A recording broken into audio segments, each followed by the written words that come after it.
ओम शांति। ओम शांति। आज की तारीख है 4 अक्टूबर 2021। साकार महावाक्य। बाबा कहते, मीठे बच्चे, बाप को याद करने की भिन्न भिन्न युक्तियां रचो। बाप को याद करने की भिन्न भिन्न युक्तियां रचो। पुरुषार्थ कर चार्ट रखो। पुरुषार्थ कर चार्ट रखो। थको नहीं, तूफानों में अडोल रहो। थको नहीं, तूफानों में अडोल रहो। बाबा कहते, मीठे बच्चे, बाप को याद करने की भिन्न भिन्न युक्तियां रचो। पुरुषार्थ कर चार्ट रखो। थको नहीं, तूफानों में अडोल बनो। अडोल रहो किस में? तूफानों में। आज का प्रश्न, बच्चों को अपना कौन सा अनुभव आपस में एक दो को सुनाना चाहिए? बच्चों को अपना कौन सा अनुभव आपस में एक दो को सुनाना चाहिए?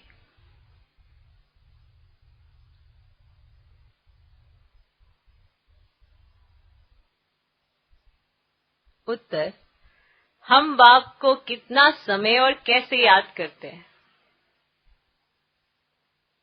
हम बाप को कितना समय और कैसे याद करते हैं?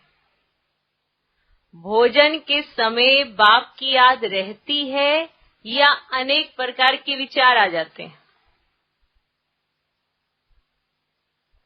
भोजन के समय बाप की याद रहती है या अनेक प्रकार के विचार आ जाते हैं? बाबा कहते, बच्चे ट्राई करके देखो। बाबा कहते, बच्चे ट्राई करके देखो। भोजन पर बाप के सिवाय दूसरा कुछ याद तो नहीं आता है।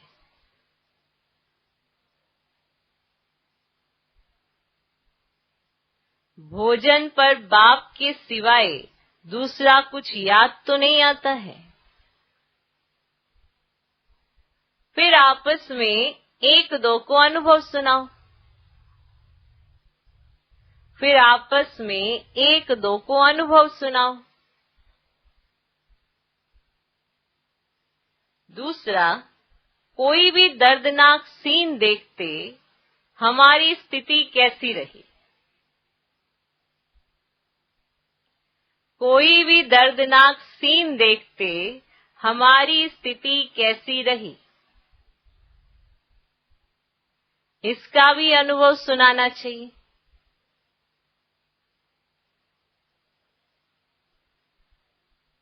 इसका भी अनुभव सुनाना चाहिए। तो बच्चों को अपना कौन सा अनुभव आपस में एक दो को सुनाना चाहिए?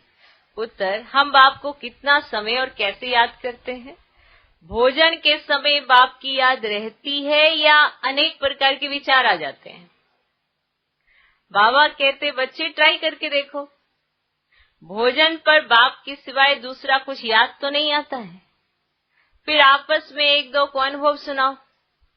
दूसरा, कोई भी दर्दनाक सीन देखते हमारी स्थिति कैसी रही? इसका भी अनुभव सुनाना चाहिए। आज का गीत है लाख जमाने वाले। ओम शांति। मीठे मीठे बच्चे, अब बेहद बाप को कैसे भूलेंगे, जिससे बेहद का वर्षा मिलता है, जिसको आधा कल्प से याद करते थे। यह तो समझाया है कि मनुष्य को कभी भगवान नहीं कहा जाता। तो अब जबकि बेहद का बाप मिला है, उसकी याद में ही करामत है। जितना पतित पावन बाप को याद करेंगे, उतना पावन बनते जाएंगे। तुम अपने को अब पावन नहीं कह सकते हो जब तक अंत हो। जब संपूर्ण पावन बन जाएंगे तो ये शरीर छोड़ जाए, संपूर्ण पवित्र शरीर लेंगे। जब सतयुग में नया शरीर मिले तब संपूर्ण कहेंगे। फिर रावण का खात्मा हो जाता है। सत्युग में रावण की एफिजी नहीं बनाई जाती है। तो तुम बच्चे जब बैठते हो, चलते फिरते हो, तो बुद्धि में ये याद रहे। अब हमने 84 का चक्र पूरा किया है, फिर नया चक्र शुरू होता है। अब है ही नई पवित्र दुनिया, नया भारत, नई दिल्ली। बच्चे जानते पहले जमुना का कंठा है जहाँ पर परिस्थान बनना है। बच्चों को बहुत अच्छी रीति समझाया जाता है। पहले तो बाप को याद करो। भगवान बाप पढ़ाते हैं, वही बाप टीचर गुरु है, ये भला याद रखो। बाबा ने यह भी समझाया था कि तुम बाजोली खेलते हो, वर्णों का चित्र भी बहुत जरूरी है। सबसे ऊपर है शिव बाबा, फिर चोटी ब्राह्मण। ये समझाने के लिए बाबा कहते हैं। अच्छा, ये बुद्धि में रखो कि हम 84 जन्मों की बाजोली खेलते हैं। अब संगम है, बाप जास्ती समय नहीं रहते हैं, फिर भी 100 वर्ष तो लगते हैं। उथल पाथल पूरी हो, फिर राज्य शुरू हो जाता है। महाभारत लड़ाई तो वही है जिसमें अनेक धर्म विनाश, एक आदि सनातन देवी देवता धर्म की स्थापना हो रही है। तुम्हारी कलाबाजी तो वंडरफुल है। तुमको पता है फकीर लोग कलाबाजी खेलते तीर्थों पर जाते हैं। मनुष्यों की श्रद्धा तो रहती है ना, तो उन्हों को कुछ ना कुछ दे देते हैं। परवरिश उन्हों की होती रहती है, ऐसा नहीं कि उनकी परवरिश नहीं होती है। भावना रहती है तो उन्हों को कुछ ना कुछ दे देते हैं। परवरिश उन्हों की होती रहती है, क्योंकि ऐसे मनुष्य अपने साथ क्या उठाएंगे। बाबा तो इन सब बातों का अनुभवी है। बाबा ने अनुभवी रथ लिया है, गुरु भी किए हैं, देखा भी बहुत कुछ, तीर्थ भी किए हैं। अब बाबा कहते हैं बाजोली तो याद कर सकते हो, हम अभी ब्राह्मण है, फिर देवता, क्षत्रिय, ऐसे बनेंगे। अब ये है सारी भारत की बात। बाप ने ऐसे समझाया है, और धर्म तो जैसे बाई प्लाट है। बाप ने तुमको ही तुम्हारे 84 जन्मों की कहानी बताई है। सेंसिबल जो है वे हिसाब से समझ सकते हैं। इस्लामी आएंगे तो एवरेज कितने जन्म लेंगे। अब एक्यूरेट हिसाब की तो दरकार नहीं है। अब एक्यूरेट तो हिसाब नहीं निकाला जा सकता, लेकिन एवरेज निकाली जा सकती है कि जब वो इतना समय क्रॉस करने के बाद आएंगे तो जन्म भी तो उनके कम ही होंगे ना। अब एक्यूरेट हिसाब की तो दरकार नहीं है। इन बातों में तो कोई फिक्रात की बात नहीं। सबसे जास्ती फिक्र ये रहती है कि हम बाबा को याद करते रहे। ये फिक्र की बात। सबसे जास्ती फिक्र ये रहती है कि हम बाबा को याद करते रहे। बस एक ही फिक्र है, एक को याद करने का। अब घड़ी घड़ी माया और फिक्रात में डाल देती है। सोचो, मेन फिक्रात यही है बाप को याद करने की। अब माया क्या करती है, और फिक्रातों में डाल देती है ना। इसमें माया फिक्र में बहुत डालती है। बच्चों को याद करना ही चाहिए। अब हमको घर जाना है, स्वीट होम किसको याद नहीं आएगा। मांगते भी हैं शांति देवा, भगवान को कहते हैं हमको शांति दो। अब तुम बच्चे ये तो जानते हो ना, ये पुरानी दुनिया खत्म हो जानी है।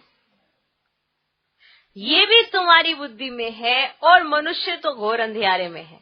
शांति सत्युग में ही होती है। एक धर्म, एक भाषा, रस्म रिवाज भी एक ही है। वहाँ है ही शांति का राज्य। अद्वैत की बात ही नहीं। वहाँ तो एक ही राजाई होती है और सत्य प्रधान है। रावण राज्य है ही नहीं जो लड़ाई हो, है ना। रावण का राज्य ही नहीं जो किसी में भी किसी से लड़ाई हो। तो तुम बच्चों को खुशी का पारा चढ़ना चाहिए। शास्त्रों में जो गायन है, अतीन्द्रिय सुख, गोप गोपियों से पूछो। अब गोप गोपियां तो तुम हो ना, तुम सम्मुख में बैठे हो, तुम्हारे पास भी नंबरवार हैं जिनको याद रहता है कि बाबा, हमारा बाबा भी है, टीचर भी है, गुरु भी है। यह तो वंडर है ना। लाइफ तक साथ देते हैं। गोद में लिया और पढ़ाई शुरू कर देते हैं। जैसे छोटे बच्चे को पढ़ाया जाता है ना, माँ कैसे उसको पाठ पढ़ाती रहती। बच्चे को पता कुछ नहीं है कि इसका अर्थ क्या है, वो भी पढ़ता जाता है ABCD क ख ग घ। उसको अर्थ नहीं बताया जाता, अभी सिर्फ पढ़ाया जाता है। इसलिए कहा जाता है पहले पढ़ लो, अर्थ तो समझ आ जाएगा। जब आपको आत्मा समझ में आएगी, फिर परमात्मा समझ में आएगा, तो अर्थ भी समझ आ जाएगा। कितने छोटे छोटे सारी बातें याद कर लेते हैं, उन्हें अर्थ पता होता है? नहीं पता होता। और जो बड़े होते हैं वो उनकी तोतली भाषा में कुछ सुन के कितने खुश होते हैं, वाह क्या सुनाया है। पर बच्चे को अर्थ नहीं पता है, वो सिर्फ गा रहा है। आपको अर्थ पता है, तो आप अगर एक बार भी गाएंगे तो उसमें स्थित हो जाएंगे और कोई भी ऐसे शब्द का प्रयोग ही नहीं करेंगे जो है ही नहीं, क्योंकि आपको अर्थ पता है। तो अभी बाबा अपने बच्चों को क्या कर रहे हैं? समझा रहे हैं। गोद में लिया और पढ़ाना शुरू। तो ये याद रहने से भी ना खुशी बहुत रहेगी, परंतु माया फिर ये भी भुला देती है कि हम अभी बाप की गोद में हैं, भगवान हमें पढ़ा रहे हैं, हमें सब कुछ सिखा रहे हैं, इतनी सारी प्राप्तियां हमें करा। माया आ जाती फिर बीच में, ये भी भुला देती है। गोद भुला देती, पढ़ाई भुला देती, सतगुरु का साथ भुला देती, सब भुला देती है। कौन? माया, क्योंकि रावण के राज्य में। परंतु माया फिर भी भुला देती है। मनुष्यों को यह भी समझाना होता है। मनुष्य पूछते हैं बाकी थोड़ा समय कहते हो, क्या प्रूफ है? ऐसे कहते हैं आप बड़ा कहते रहते हो, बड़ा थोड़ा समय रह गया, थोड़ा समय, क्या प्रूफ है? बोलो देखो इसमें लिखा हुआ है, भगवान उवाच, यज्ञ भी रचा हुआ है, ये है ज्ञान यज्ञ। अब कृष्ण तो यज्ञ रच ना सके। बच्चों को ये भी बुद्धि में रहना चाहिए कि हम ब्राह्मण इस बेहद यज्ञ के हैं। बाबा ने हमको निमित्त बनाया है। अब आप ब्राह्मण हो, क्या सिर्फ टीचर बहने ही निमित्त है? हर एक ब्राह्मण है ना, क्या सिर्फ टीचर बहने ही ब्राह्मण है? नहीं ना, हम सब ब्राह्मण हैं, तो हम सब निमित्त हैं। तो हमने वरदान सुना कि निमित्त को ऐसी कोई एक्टिविटी नहीं करनी चाहिए जिससे उसके पीछे वाले उसको फॉलो करके वैसे कारण सुनाए। तो हम ब्राह्मणों को ऐसी एक्टिविटी नहीं करनी चाहिए जो अज्ञानी भी आपको कुछ कहना शुरू हो जाए कि आप तो ऐसे कहते थे, आप तो ऐसे कहते थे। ओके, आप ब्राह्मण हो, निमित्त हो। जब तुम अच्छी रीति ज्ञान और योग की धारणा करते हो, आत्मा संपूर्ण बन जाती है, तब इस भंबोर को आग लगेगी। मनुष्यों को ही पता होता है ना कि इस बेहद का कर्म क्षेत्र है जहाँ सभी आकर खेल करते हैं। मनुष्य को ही पता होता है ना, जानवरों को थोड़ा पता होता है। बनी बनाई बन रही। बाप कहते बच्चे चिंता उनकी की जाए जो अनहोनी हो। कुछ भी अनहोनी तो होनी नहीं है। हो गया सो ड्रामा में था, फिर उनका चिंतन काहे का करें? जो हो गया वो ड्रामा में था, फिर उसका चिंतन काहे का करें? हम ड्रामा को देखते हैं। ड्रामा में जब कोई ऐसा दर्दनाक सीन होता है तो मनुष्य देखकर रोते हैं। अब वह तो हुआ झूठा ड्रामा, जैसे टीवी पे देखते हो ना कोई ड्रामा, दर्दनाक सीन हुआ तो जो देखने वाला वो भी रो रहा होता है। अब वह है झूठा ड्रामा, अब यह तो सच्चा ड्रामा है, सच सच करते हैं। परंतु तुमको कोई दुख के आंसू नहीं आने चाहिए, साक्षी होकर तुमको देखना है। जानते हो ये ड्रामा है, इसमें रोने की क्या दरकार है? पास्ट इज पास्ट, का विचार भी नहीं करना चाहिए। तुम आगे बढ़ते बाप को याद करते रहो और सबको रास्ता बताते रहो।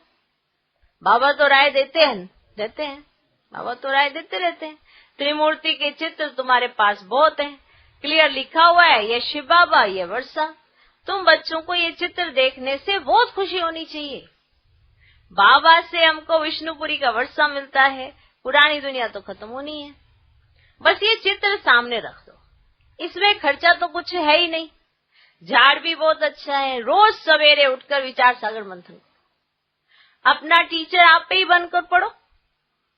बुद्धि तो सबको है, चित्र अपने घर में रख दो, हर एक चित्र में फर्स्ट क्लास ज्ञान है। कहते हैं विनाश होगा तो तुम्हारी बाप के साथ प्रीत है ना। कहते भी हैं सतगुरु मिला दलाल के रूप में। तो तुम्हें कितनी अच्छी अच्छी बातें समझने समझाने के लिए मिली है, फिर भी माया का पंप बहुत है। 100 वर्ष ये बिजली गैस आदि थोड़ी ही थी 100 वर्ष से पहले थी क्या? आगे वायसराय आदि 4 घोड़े की 8 घोड़े की गाड़ी में आते थे। आगे साहूकार लोग गाड़ी में चढ़ते थे, अब तो विमान आदि निकल पड़े हैं। आगे ये कुछ नहीं था। 100 वर्ष के अंदर ये क्या हो गया? मनुष्य समझते हैं कि यही स्वर्ग है।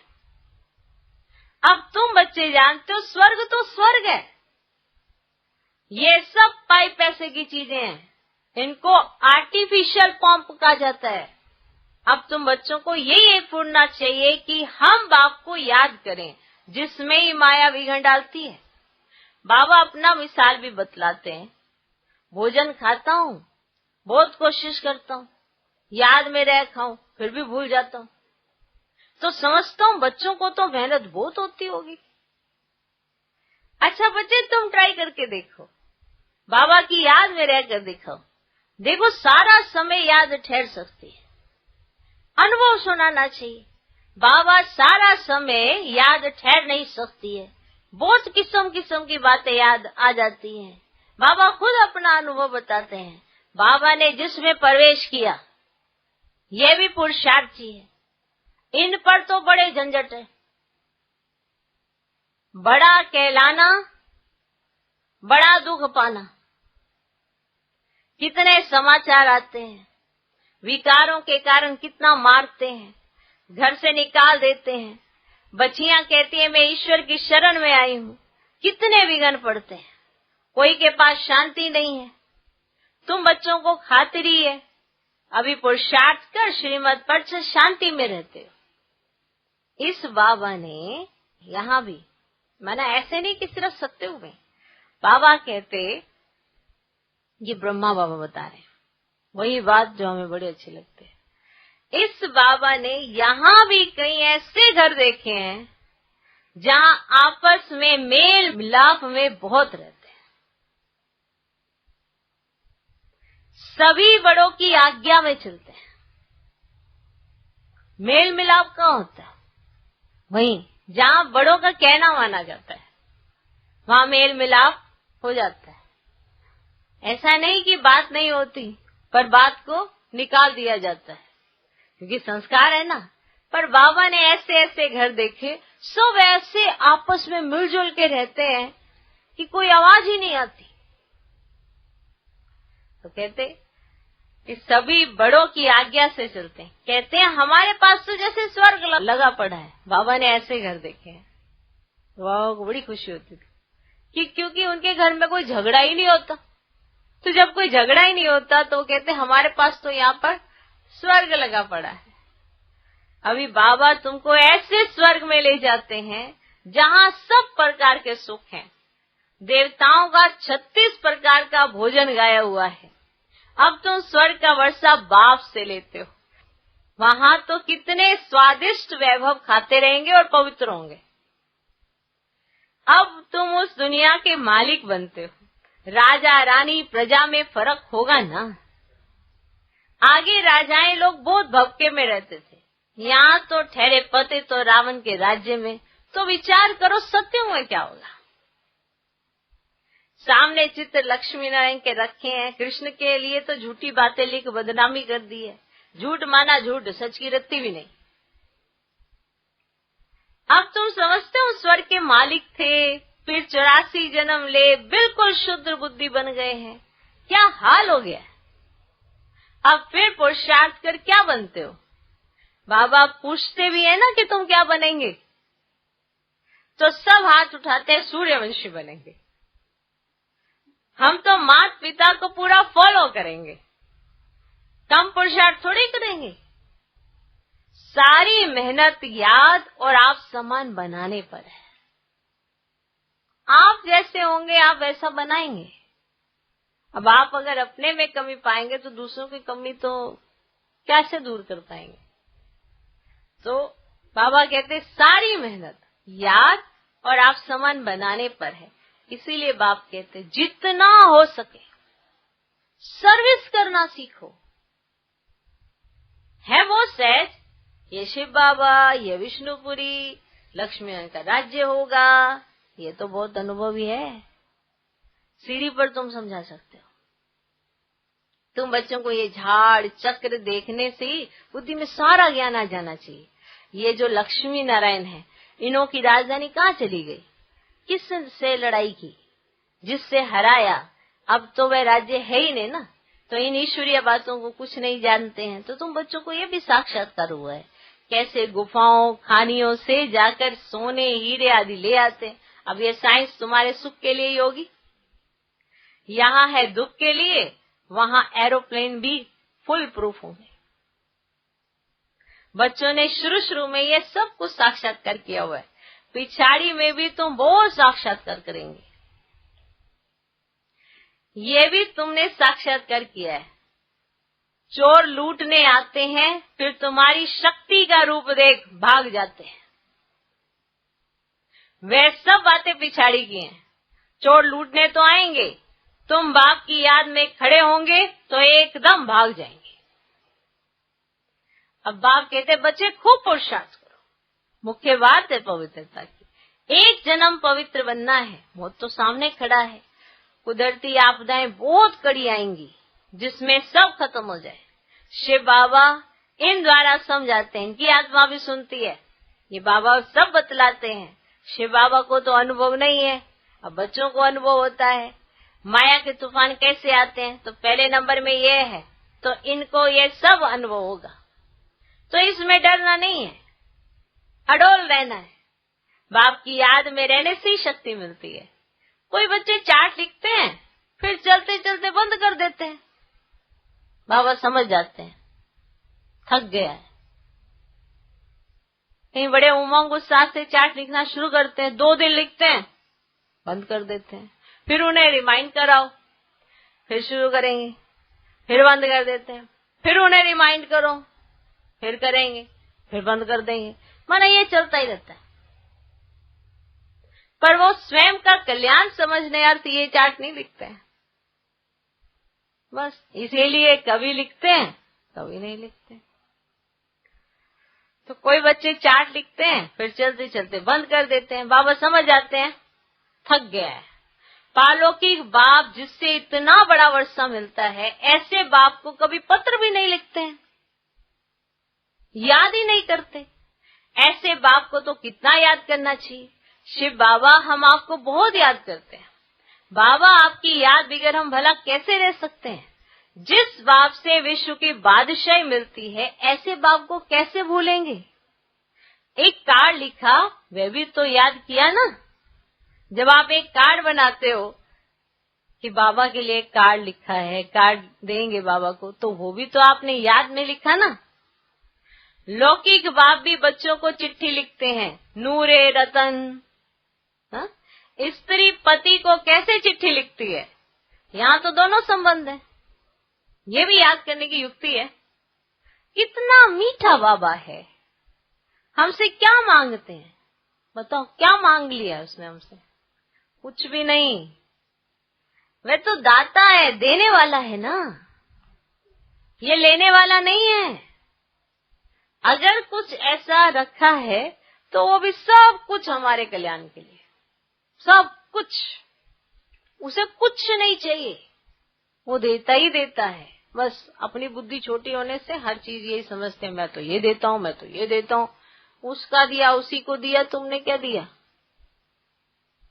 बीच में मीडिएटर से बन गए और खुद को बड़ा, तो हम तो भगवान को चला रहे हैं, हमारी वजह से भगवान चल रहा है, उसका कारोबार भी हमारी वजह से चल रहा है। हम ही ना होंगे तो कारोबार भी उसका नहीं चलेगा। और वह तो दाता है, देने वाला है ना, ये लेने वाला नहीं। कहते हैं स्वीट चिल्ड्रन में आया हूँ, भारत को खुशबूदार बगीचा बना कर जाता हूँ। अच्छा, मीठे मीठे सिकिलधे बच्चों प्रति माता पिता बाप दादा का याद प्यार और गुड मॉर्निंग। रूहानी बाप की रूहानी बच्चों को नमस्ते। हम रूहानी बच्चों की भी रूहानी बाप को नमस्ते नमस्ते नमस्ते। Good morning good morning good morning. धारणा के लिए मुख्य सार पहला पॉइंट, सूर्यवंशी बनने के लिए माता पिता को पूरा पूरा फॉलो करना है।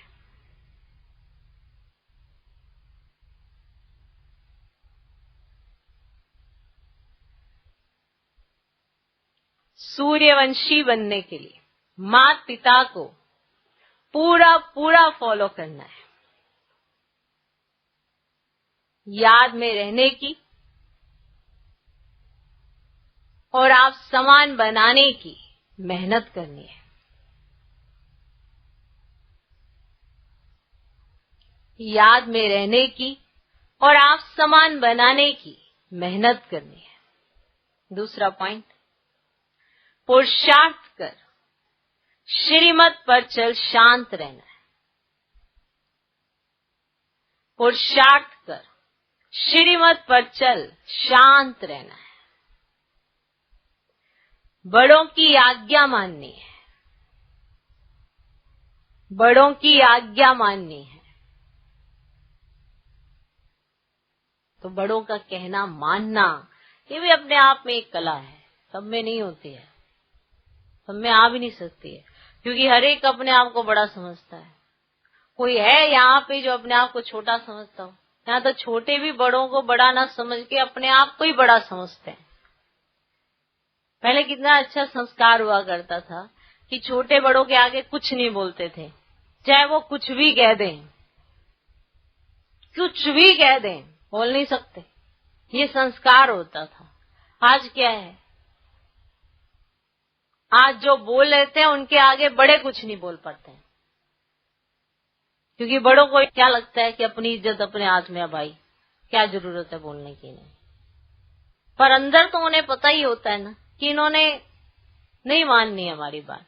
बड़ों के पास अनुभव है, अगर वो अपने अनुभव से कुछ कहते हैं छोटों को तो उन्हें समझना चाहिए, चाहे वो किसी भी पॉइंट पे कह रहे हो, उन्होंने कहना है। और अगर आप गलत माना श्रीमत के विपरीत हो तो स्वीकार करो, श्रीमत के विपरीत हो स्वीकार करो, उन्होंने तो कहना, आपको समझाना है। लेकिन अगर आपने नहीं समझना तो अवज्ञा करनी है, तो फिर आपके माध्यम से बहुत अवज्ञाएं होती रहेंगी। इसीलिए छोटे बड़े जितने भी ब्राह्मण हैं उनको इतना समझ जरूर होनी चाहिए कि हमको किसको क्या कहना है क्या नहीं कहना है। अपने आप को बड़ा तो बनाना ही नहीं चाहिए, बड़ा कहलाना बड़ा दुख पाना, क्योंकि जिम्मेवारी बढ़ जाती है। कोई भी अगर बड़ा हो जाता है तो उसके सिर पर जिम्मेवारियों का ताज भी आ जाता है, फिर उसे निभाना भी होता है और फिर प्रैक्टिकल जीवन से करके दिखाना भी होता है। तो सारे कहते हैं हाँ ये बड़े हैं।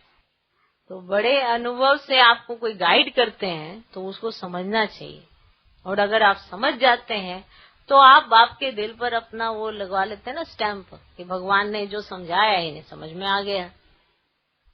तो पुरुषार्थ पर श्रीमत पर चल शांत रहना। अगर आप अच्छा पुरुषार्थ करो और श्रीमत पर चल रहे हो तो शांत रहो, बड़ों की आज्ञा माननी है। आज का वरदान, स्वयं को सेवादारी समझकर झुकने और सर्व को झुकाने वाले निमित्त और नम्र चित्त भव। स्वयं को सेवादारी समझकर, जो हर एक अपने आप को, कोई ये सोचे मैं तो ये हूं, मैं तो ये हूं, और फिर सोचे दूसरा मेरे आगे झुके तो कोई नहीं झुकता। अगर आप अपने आप को सेवादारी समझते हो तो आप ऑलरेडी झुके हुए होंगे। सेवादारी का मतलब ही है झुका हुआ, नम्र चित्त होगा, उसके अंदर अहंकार नहीं आ सकता। इसलिए सेवादारी हमेशा झुका हुआ रहता है। स्वयं को सेवादारी समझकर झुकने और सर्व को झुकाने वाले निमित्त और नम्र चित्त भव। निमित्त उसे कहा जाता, अब फिर से सुन लो निमित्त किसे कहा जाता है। निमित्त उसे कहा जाता जो अपने हर संकल्प व हर कर्म को बाप के आगे अर्पण कर देता है। अपने हर संकल्प व अपने हर कर्म को बाप के आगे अर्पण कर देता है। निमित्त बनना अर्थात अर्पण होना। और नम्र चित्त वह है जो झुकता है। जितना संस्कारों में, संकल्पों में झुकेंगे, उतना विश्व आपके आगे झुकेगी। झुकना अर्थात झुकाना। ये संकल्प भी ना हो कि दूसरे भी हमारे आगे कुछ तो झुकें। ऐसा संकल्प भी नहीं आना चाहिए कि दूसरे भी तो हमारे आगे कुछ तो झुकें। हम तो इतना झुके हैं, कुछ तो वो झुकें। जो सच्चे सेवादारी होते हैं वे सदैव झुकते हैं, कभी अपना रोब नहीं दिखाते। जो सच्चे सेवादारी होते हैं वे सदैव झुकते हैं, कभी अपना रोब नहीं दिखाते। अपना रोब नहीं दिखाते। कई बार हम रोब से बात करते हैं, वो सबको पता चल जाता है कि इसको ये अभिमान है कि मैं कौन हूं। जब भी कोई बात करने का ढंग उसका विचित्र होता है तो सामने वाले को तो पता चल ही जाता है कि आप अभी किस तरह से बात कर रहे हैं। तो कभी भी अपना रोब नहीं दिखाते। जो सच्चे सेवादार होते हैं वो झुके हुए रहते हैं। आज का स्लोगन, अब समस्या स्वरूप नहीं, समाधान स्वरूप बनो। आपके माध्यम से कोई समस्या उत्पन्न नहीं होनी चाहिए। ये अपना निश्चय रखकर अपना दृढ़ संकल्प करना चाहिए कि मैं कभी भी निमित्त ना बनूं किसी समस्या को क्रिएट करने के। समाधान स्वरूप बनो। अब समस्या स्वरूप नहीं, समाधान स्वरूप बनो। ओम शांति।